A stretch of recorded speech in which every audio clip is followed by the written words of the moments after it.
बिस्मिल्लाहिर्रहमानिर्रहीम। अस्सलाम वालेकुम स्टूडेंट्स, मैं हूं हसान फरीद, आपका physics teacher. Students, last lecture में हम लोगों ने पढ़ा कि सॉलिड्स के डिफरेंट टाइप्स क्या होती हैं। हम लोगों ने देखा कि क्रिस्टलाइन सॉलिड्स भी होते हैं, नॉन क्रिस्टलाइन सॉलिड्स भी होते हैं, लेकिन इसमें मजीद कुछ डिटेल अभी बाकी है और वो है कि क्रिस्टल्स को ड्रॉ किस तरह से किया जाता है। तो आज हम डिस्कस करेंगे कि क्रिस्टल को कैसे ड्रॉ किया जाता है और उसमें क्या इंपॉर्टेंट टर्म्स हैं जो यूज होती हैं। सबसे पहले तो आप ये देखें कि जब हमने किसी चीज का नक्शा बनाना हो, जैसे किसी घर का, तो हम हर घर की जो असल चीज है जो फिजिकली एग्जिस्ट करती है रियल लाइफ में, उसको कोई ना कोई सिंबल देकर नक्शे पर बनाते हैं। मिसाल के तौर पर नक्शे में असल गेट तो नहीं होता, लेकिन गेट के लिए कोई सिंबल हम वहां पर ड्रॉ करते हैं। या दीवारें असल तो नहीं होती नक्शे के अंदर, लेकिन दीवारों की जगह हम लाइन जो है वो ड्रॉ करके दीवारों को रिप्रेजेंट करते हैं। तो जब हम लोगों ने किसी चीज को पेपर पे ड्रॉ करना हो तो हमें सिंबल्स चाहिए होते हैं। और ये सिर्फ घरों के नक्शों तक महदूद नहीं है बात, बल्कि अगर आप देखें, हम फिजिक्स की जब सर्किट्स पढ़ते हैं तो हम सर्किट में अगर बैटरी बताना चाहते हैं तो आपको पता है असल बैटरी तो एक फिजिकल चीज है, लेकिन जब मैंने सर्किट के अंदर बैटरी बनानी हो तो मैं बैटरी का सिंबल और रेजिस्टर का सिंबल और कैपेसिटर का सिंबल इस्तेमाल करता हूं। बिल्कुल इसी तरह से अगर मेरे पास एक सॉलिड क्रिस्टल हो, वो सॉलिड क्रिस्टल जो हम लोग पहले पढ़ चुके हैं इंट्रोडक्शन में कि क्रिस्टलाइन सॉलिड्स में एटम्स एक खास अरेंजमेंट से जुड़े हुए हैं, अगर मैं वो जो रियल क्रिस्टल है एटम्स की, मैं उसको पेपर पे ड्रॉ करना चाहूं तो मुझे यहाँ कुछ सिंबल्स की जरूरत पड़ेगी और उसी चीज को भी मैं आप लोगों के सामने डिस्कस करूंगा। ये देखिए, सबसे पहली चीज जो हम लोगों ने डिस्कस करनी है वो है लैटिस। ठीक है, लैटिस क्या होती है?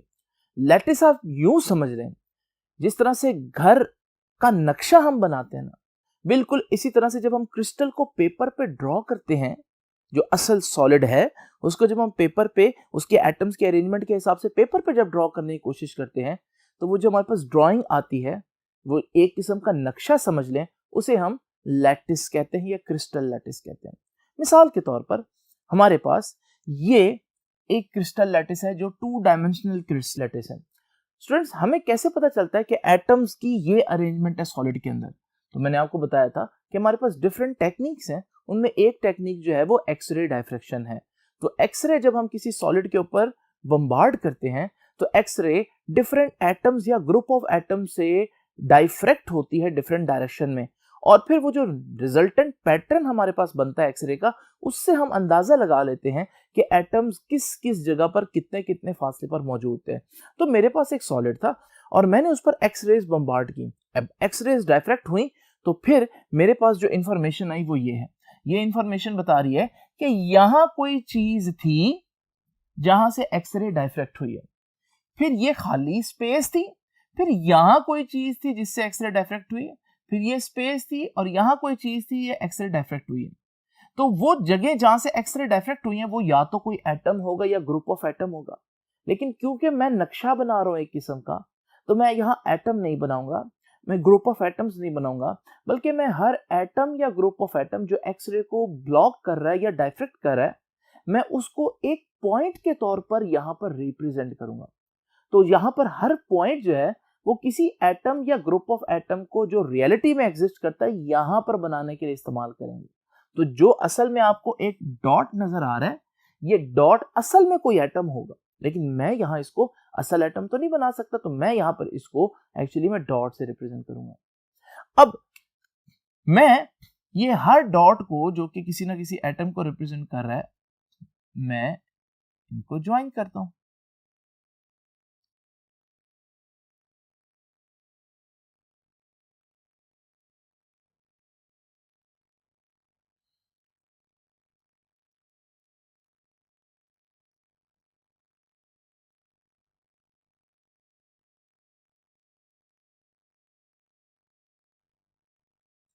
अब देख रहे हैं आप, ये जो मेरे पास सारी इंफॉर्मेशन आई है, इसको हम कहते हैं लैटिस। तो लैटिस क्या है? ये आपकी असल जो क्रिस्टल है उसके बारे में इंफॉर्मेशन दे रही होती है कि एटम किस तरह से अरेंजमेंट में जुड़े हुए हैं। तो ये है हमारे पास एक लैटिस। आप देख रहे हैं ये लैटिस मैंने 2 डायमेंशनल लैटिस बनाई है। ठीक है, तो लैटिस को डिफाइन करते हैं the collection of infinite number of points. यानी बहुत से पॉइंट्स होते हैं जिनको हम कलेक्ट करके एक जगह पर बनाते हैं। इन्फिनिट होते हैं, लेकिन यहाँ पर क्योंकि मेरे पास जगह कम है तो मैंने उस इन्फिनिट नंबर ऑफ पॉइंट्स में से कुछ फाइनाइट नंबर ऑफ पॉइंट्स यानी महदूद चीज मैंने आपको दिखाई है। असल में ये लामहदूद है। In a periodic arrangement is called a lattice. देखिए पीरियोडिक अरेंजमेंट बहुत इंपॉर्टेंट वर्ड है। पीरियोडिक क्या होता है? जब कोई चीज सेम इंटरवल के बाद अपने आप को रिपीट करे तो हम कहते हैं ये चीज पीरियोडिक है। जैसे आपकी जो घड़ी है उसका हर सेकंड पीरियोडिक है, यानी वो एक खास इंटरवल के बाद घड़ी 1 सेकंड आगे चली जाती है। हर खास इंटरवल के बाद घड़ी 1 सेकंड आगे चली जाती है। तो पीरियोडिक का मतलब ये होता है। यहां पर आप इनकी देख रहे हैं अरेंजमेंट भी पीरियोडिक है, यानी एक खास डिस्टेंस के बाद फिर एटम आ जाता है, एक खास डिस्टेंस के बाद फिर एक एटम आ जाता है, एक खास डिस्टेंस के बाद फिर एक एटम आ जाता है। वो एटम या ग्रुप ऑफ एटम्स को मैं बहरहाल पॉइंट से ही रिप्रेजेंट कर रहा हूं। तो ये हमारे पास इसकी डेफिनेशन होगी। अब आप देख रहे हैं कि मैंने एटम्स नहीं बनाए, मैंने उनकी जगह पॉइंट्स बनाए। और आपको पता है मैथमेटिक्स के अंदर पॉइंट्स क्या होते हैं? पॉइंट्स एक ऐसी चीज होती है जो शेपलेस होती है और डायमेंशनलेस होती है। डायमेंशनलेस का मतलब क्या होता है? ना उसकी विड्थ होती है, ना उसकी हाइट होती है, ना उसकी थिकनेस होती है।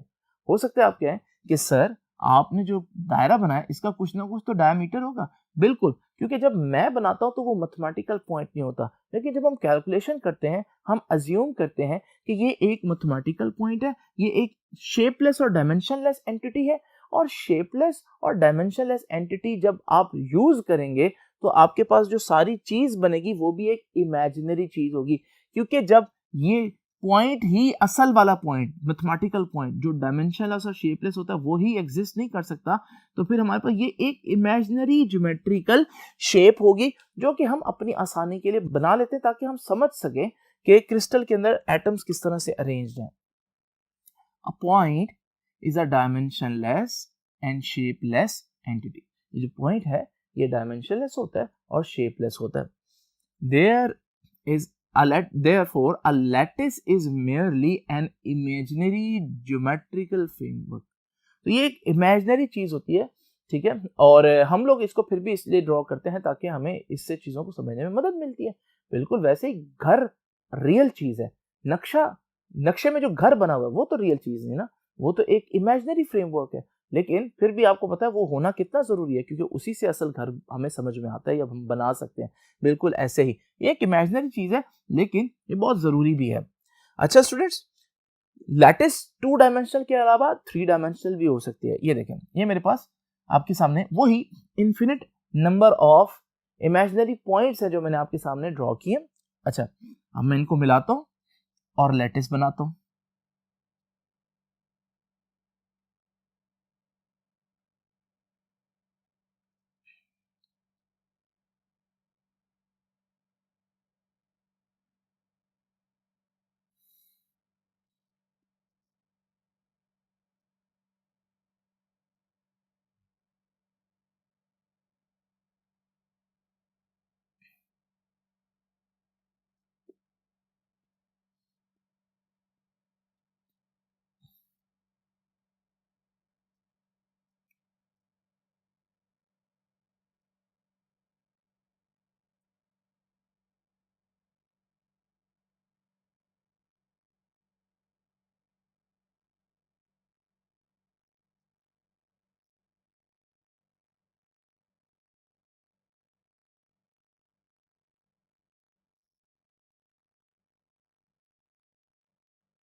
तो स्टूडेंट्स ये बन गया हमारा 3D क्रिस्टल लैटिस, ठीक है ना।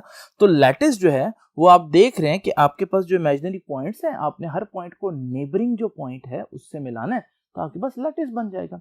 अब ये 2 डायमेंशनल लैटिस था क्योंकि इसमें थिकनेस नहीं नजर आ रही, लेकिन आप देख रहे हैं इसमें ये थिकनेस भी आपको नजर आ रही है कि लैटिस की कुछ हाइट और लेंथ के अलावा कुछ थिकनेस भी है। अब स्टूडेंट्स अगला जो हमारे पास पॉइंट आता है वो बहुत इंपॉर्टेंट पॉइंट है, वो ये है कि ये जो हम पॉइंट इमेजिन करते हैं ना, इसका भी एक खास नाम है, इसे कहते हैं लैटिस साइट। ठीक है, इसे क्या बोलते हैं? Lattice site. तो लैटिस साइट क्या है? The points which are forming the lattice are called lattice sites. भाई ये रेड वाले पॉइंट्स ही है ना, जिनको मैंने मिला मिलाकर पूरी लैटिस बनाई है। तो ये जो पॉइंट्स हैं इन्हें हम लैटिस साइट कहते हैं। ठीक है ना। अच्छा, लैटिस साइट को जब आप जोड़ते हैं तो आपके पास ये लाइन आई ब्लैक कलर की। ये जो ब्लैक कलर की लाइन है इसे हम बोलते हैं लैटिस कांस्टेंट। ठीक है, लैटिस कांस्टेंट क्या है? The distance between the consecutive neighbours lattice site is called lattice constant. ठीक है, ये जो लाइन है इसकी जो लेंथ होगी, ठीक है, उसको हम लैटिस कहेंगे। ठीक है, लैटिस कांस्टेंट कहेंगे। ये जो लाइन है जो कि दोनों लैटिस साइड्स के दरमियान का फासला बताएगी ना, उसको हम कहते हैं कि ये लैटिस कांस्टेंट है। ठीक है ना। तो लैटिस कांस्टेंट क्या है? ये लाइन की लेंथ है जो दोनों लैटिस साइड को मिलाने वाली लाइन है। ठीक है, उसके बाद एक और बहुत इंपॉर्टेंट बात है, उसके लिए ये वर्ड देख लें, लैटिस ट्रांसलेशन वेक्टर्स। देखिए, ट्रांसलेशन का मतलब समझें। ट्रांसलेशन से भी पहले आप रोटेशन का मतलब समझें। देखिए, ये मेरा मार्कर है। ठीक है, ये मार्कर जब अपने एक्सिस पर ऐसे घूम जाता है ना, तो हम कहते हैं ये रोटेट हो रहा है। ठीक है, लेकिन अगर मैं इस मार्कर को उठाकर बगैर रोटेट किए यहां ले आऊं, तो अब कहेंगे ये आपने मार्कर को क्या किया है? हम कहेंगे मार्कर को ट्रांसलेट किया। तो मार्कर पूरे अगर इस बोर्ड पर घूमता रहे, लेकिन आप देख रहे हैं मार्कर की जो डायरेक्शन है वो नहीं चेंज हो रही। उसकी जो जिस तरफ वो पॉइंट आउट कर रहा है, यानी इसका कैप को गौर से देखें तो उसका कैप जो है वो एक ही डायरेक्शन में अभी भी पॉइंट आउट कर रहा है। इसे हम कहते हैं कि ये ट्रांसलेट हो रहा है। ठीक है, हाँ, अगर मैं यूं करता तो फिर इसका मार्कर जो है मुसलसल अपनी जो कैप है मुसलसल अपनी डायरेक्शन चेंज करेगा, फिर मैं कहूंगा ये रोटेट भी हो रहा है। लेकिन अगर मैं सिर्फ एक चीज को उठाकर यहां से यहां रख दूं तो हम कहेंगे ये तो आपने ट्रांसलेट किया। ठीक है, ये देखें हम क्या करते हैं, समटाइम्स हम देखते हैं कि ये जो हमारे पास एक लाइन है ना, हम इसको सम टाइम वेक्टर की फॉर्म में बना देते हैं। जैसे इस वेक्टर को मैं ए कह देता हूं, या इस वेक्टर को हम बना देते हैं और बी कह देते हैं, और इस वेक्टर को हम बना देते हैं और सी कह देते हैं। ठीक है, अच्छा बच्चों, अब ये जो मैंने वेक्टर्स बनाए ना, ये ट्रांसलेशन वेक्टर्स हैं। पता है क्यों? क्योंकि अगर आप गौर करो, ये ए है तो आप कहोगे कि यार ये अगर ए है तो ये भी तो बिल्कुल ए ही है, सेम चीज है। सिर्फ फर्क क्या है? ये इधर था, इसको मैं उठाकर इधर ले गया हूं। और आप सोचो, मैंने अभी क्या बताया था, इस तरह से उठाकर अगर इधर ले जाए तो उसे हम क्या बोलते हैं कि आप ट्रांसलेट कर रहे हैं। तो इसका मतलब अगर आप इसको देखें या इस वेक्टर को देखें या इस वेक्टर को देखें, ये सारे वेक्टर्स असल में इसी को ट्रांसलेट कर करके बना सकते हैं। यानी इसको उठाकर बगैर रोटेट किए इधर रख दो, इधर रख दो, इधर रख दो, इधर रख दो, तो आपके वो सारे वेक्टर असल में एक ही वेक्टर है जो ट्रांसलेट होकर डिफरेंट जगहों पर आपको नजर आ रहे हैं। इसलिए इसे हम कहते हैं lattice translation vectors. When we assign direction to these lattice constants, ये लैटिस कांस्टेंट थी ना ये वाली लाइन, तो अगर मैं इसको डायरेक्शन दे दूं तो फिर ये वेक्टर बन जाएगा। जब ये वेक्टर बन जाएगा, ठीक है ना, तो फिर हमारे पास they become lattice translation vector. ठीक है, याद रखना ये लाइन लैटिस कांस्टेंट नहीं है। इस लाइन का जो मैग्नीट्यूड होगा ना, यानी कि जो लेंथ होगी, ठीक है, उसे हम लैटिस कांस्टेंट कहेंगे। नाउ स्टूडेंट, ये सारी बातें तो आपको पता चल गई हैं कि किस तरह से हम इसको ड्रॉ कर सकते हैं। लैटिस पॉइंट क्या होता है, या लैटिस साइड क्या होती है, लैटिस कांस्टेंट क्या होता है, और लैटिस ट्रांसलेशन वेक्टर क्या होता है। तो इनकी एग्जांपल्स के साथ साथ इनकी डेफिनेशन आना बहुत जरूरी है। अब चलते हैं नेक्स्ट बोर्ड पर, कुछ नई टर्म्स देखते हैं। तो बच्चों, अब हम जरा देखते हैं कि ये यूनिट सेल क्या होता है। ठीक है, तो यूनिट सेल को समझाने से पहले मुझे लैटिस को एक दफा फिर से ड्रॉ करना पड़ेगा। जरा सोचें, ये जो मैंने रेड पॉइंट्स बनाए हुए हैं हम क्या बोलते हैं? लैटिस पॉइंट्स बोलते हैं। ठीक है, या लैटिस साइड्स कहते हैं। अब लैटिस साइड्स को मैं जब जोड़ूंगा तो क्रिस्टल बन जाएगी। तो आइए इसको जरा एक दफा पहले जोड़ लेते हैं। इनको मैं कनेक्ट करता हूं।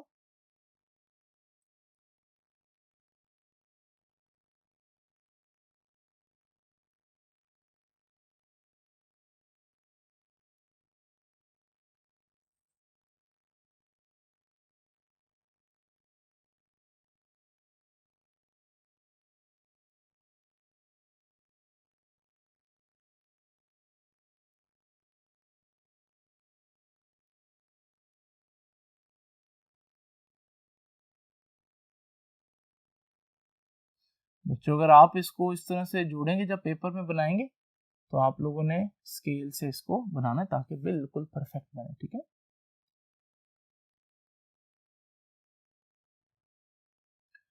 और देख ले मैंने एटम्स को किस तरतीब से जोड़ा। मैंने पहले से इसकी लाइंस इसलिए नहीं लगाई थी ताकि आप पहले एक दफा देख लो कि मैं किस तरह से एटम्स को जोड़कर ये चीज बनाता हूँ, ठीक है। क्योंकि आपने भी पेपर में अगर लैटिस वगैरह आ जाती है तो उसकी एग्जाम्पल के तौर पर आपको भी इसको बनाना है।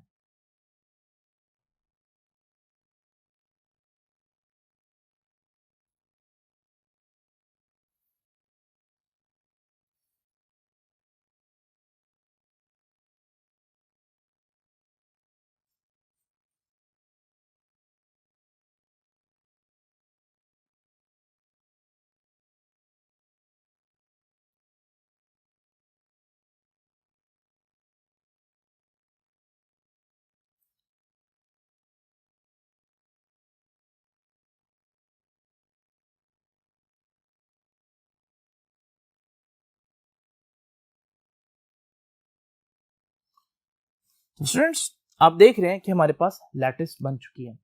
अब जो मैं आपको बात बताने जा रहा हूं वो बड़ी इंपॉर्टेंट है। आप देखेंगे कि लैटिस में हर जगह जो अरेंजमेंट है वो डिफरेंट नहीं है, बल्कि अगर आप गौर करें तो इस अरेंजमेंट को देखें जरा ध्यान से, जो मैं आपके सामने इस वक्त हाईलाइट कर रहा हूं, शेड कर रहा हूं, इसको जरा गौर से देखें।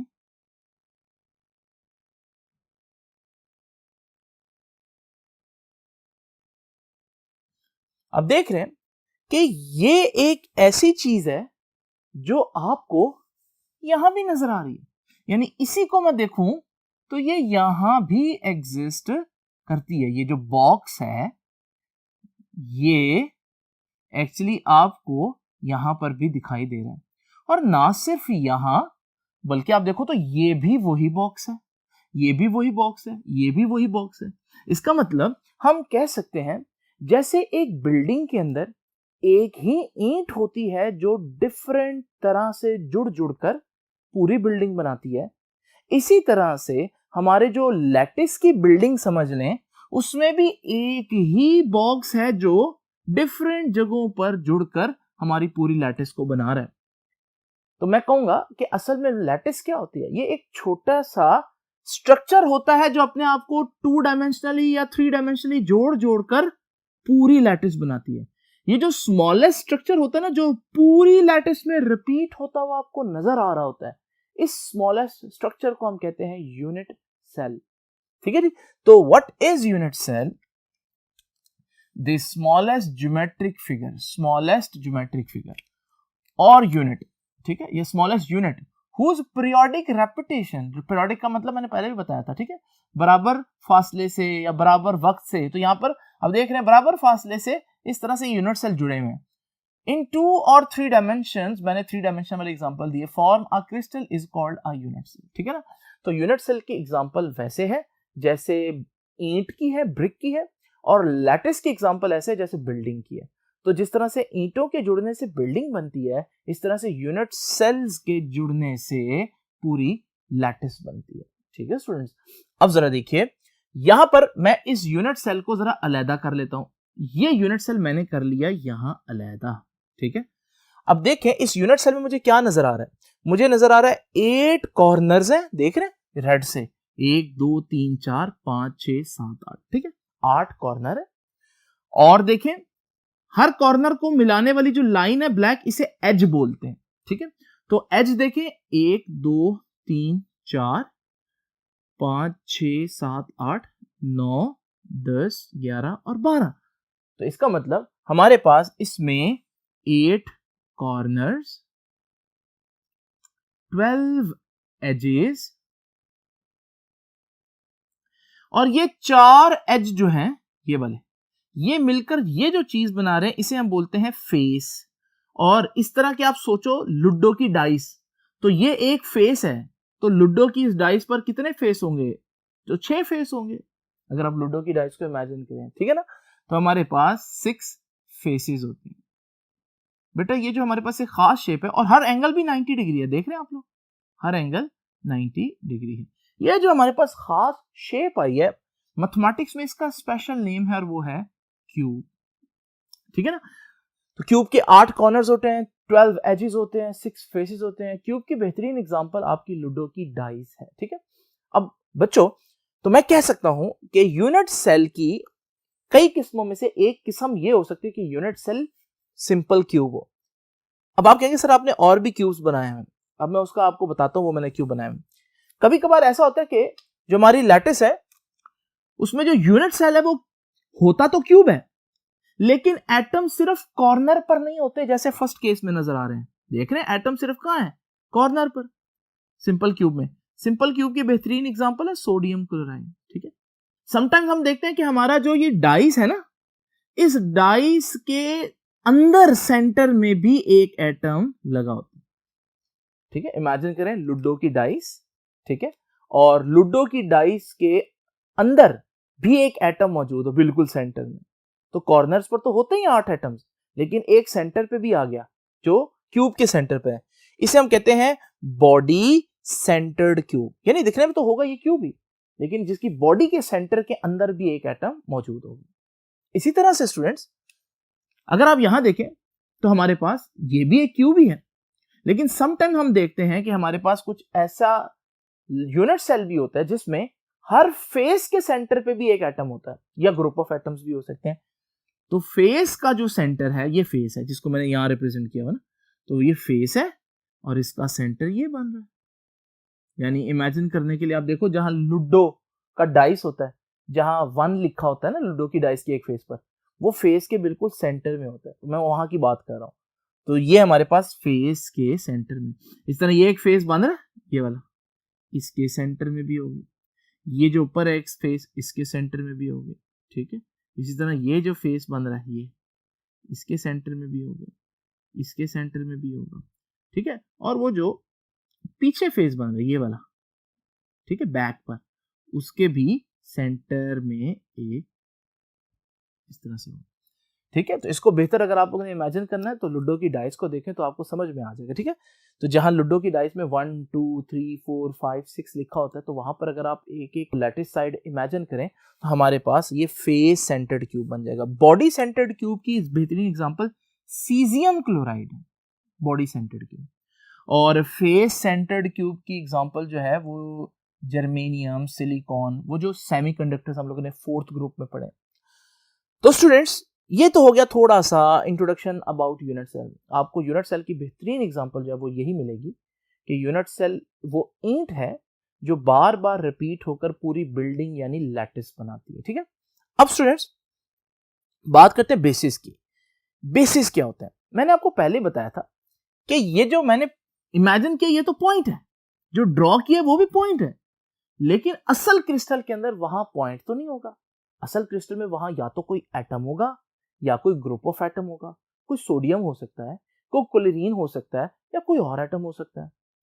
तो वो जो असल एटम या ग्रुप ऑफ एटम्स है ना, जिसकी जगह पर मैंने ये पॉइंट बनाया अपना काम आसान करने के लिए, उस एटम या ग्रुप ऑफ एटम को हम बेसिस कहते हैं। तो देखिए, एन एटम और group of atoms associated with each lattice point, है ना। हर लैटिस पॉइंट का जो एटम या ग्रुप ऑफ एटम होगा, जिसकी जगह मैंने ये लैटिस पॉइंट या लैटिस साइट बनाई है, उसे हम बेसिस कहते हैं। ठीक है ना। Basis must be identical. पहली बात है, बेसिस सेम होने चाहिए, यानी जो यहां पर आ रहा है वो यहां पर आना चाहिए। इन कॉम्पोजिशन, अरेंजमेंट भी सेम होनी चाहिए। अगर ये इससे इतना दूर है तो अगला बेसिस भी उससे उतना ही दूर हो। ठीक है। एंड ओरिएंटेशन, और उनकी जो सिंथ है वो भी सेम हो, डायरेक्शन भी सेम हो। तो ये देखो मैंने यहां पर क्या लिखा कि ये जो हमारा पॉइंट है असल में लैटिस साइट, वो असल में कोई ग्रुप ऑफ एटम हो सकता है, राइट। तो अगर ये देखें, ये जो मेरे पास क्रिस्टल लैटिस है, ये लैटिस देख रहे हैं आप लोग, जिसमें हर जगह मैंने साइट, क्रिस्टल साइट यानी पॉइंट बनाया। तो अगर मैं थोड़ी देर के लिए इमेजिन करूं कि यार मैंने पॉइंट नहीं बनाना, बल्कि मैं असल में जो एटम है वो बना देता हूं, तो मैं ग्रुप ऑफ एटम्स यानी वो जो बेसिस हैं वो जब लगाऊंगा, हर पॉइंट को मैं वापस बेसिस से रिप्रेजेंट कर दूंगा। तो हर पॉइंट को जब मैं बेसिस से रिप्रेजेंट करूंगा तो मेरे पास ये जो चीज है ये इस चीज में कन्वर्ट हो जाएगी। बड़ी आसान सी बात है। जब ये वाली चीज से ये वाली चीज बनेगी, अब इसको तो मैं लैटिस नहीं कह सकता, क्योंकि लैटिस तो एक हाइपोथेटिकल चीज होती है, यानी फर्जी चीज होती है कि उसमें एक पॉइंट होता है। इसमें तो मैं अब असल एटम्स बना रहा हूं, तो इसको अब लैटिस नहीं, इसको अब हम क्रिस्टल कहेंगे। तो लैटिस और क्रिस्टल में फर्क है। ठीक हो गया बच्चों? तो हमारे पास यहां पर क्रिस्टल कैसे बना, दोबारा देख लें कि लैटिस है, लेकिन लैटिस के हर पॉइंट पर असल बेसिस लगा दो, असल एटम लगा दो, तो फिर हमारे पास जो चीज बनेगी वो क्रिस्टल होगा। ठीक है। The crystal structure is formed by associating every lattice point, her lattice point को क्या कर दो, with N assembly of atoms, molecules और आयंस। जो उस लैटिस पॉइंट की जगह असल एटम या मॉलिक्यूल या आयन है उसको लगा दो, रिप्लेस कर दो। ठीक है, जिसको हम बेसिस भी कहते हैं ना, उसको रिप्लेस कर दो। तो यहां पर एक इक्वेशन बन सकती है आसान सी। अगर आप यहां पर देखें, ये लैटिस है, लैटिस के साथ जब मैंने बेसिस ऐड की तो हमारे पास क्रिस्टल का वजूद आया। तो यहां पर मैं कह सकता हूं लैटिस प्लस बेसिस स्ट्रक्चर क्या बनाएगा, क्रिस्टल स्ट्रक्चर। तो हमने उसको एक इक्वेशन की फॉर्म में लिख दिया। स्टूडेंट्स, मुझे उम्मीद है कि आपको ये आज का लेक्चर समझ में आया होगा, और अब जाकर आपको क्लियर पता होगा कि किस तरह से हम क्रिस्टल्स के स्ट्रक्चर और यूनिट सेल्स के स्ट्रक्चर जो है वो उनको पढ़ते हैं, और उनको आसान करने के लिए हम असल स्ट्रक्चर की बजाय एक नक्शा सा बनाते हैं जिसे हम लैटिस कहते हैं, और फिर यहाँ से हम लोगों ने यूनिट सेल और लैटिस साइड्स और लैटिस कॉन्स्टेंट्स वगैरह की डेफिनेशंस भी पढ़ी। उम्मीद है आज का लेक्चर आपको समझ में आया होगा। आपसे अब इंशाल्लाह मुलाकात होगी नेक्स्ट लेक्चर में। तब तक के लिए अल्लाह हाफिज।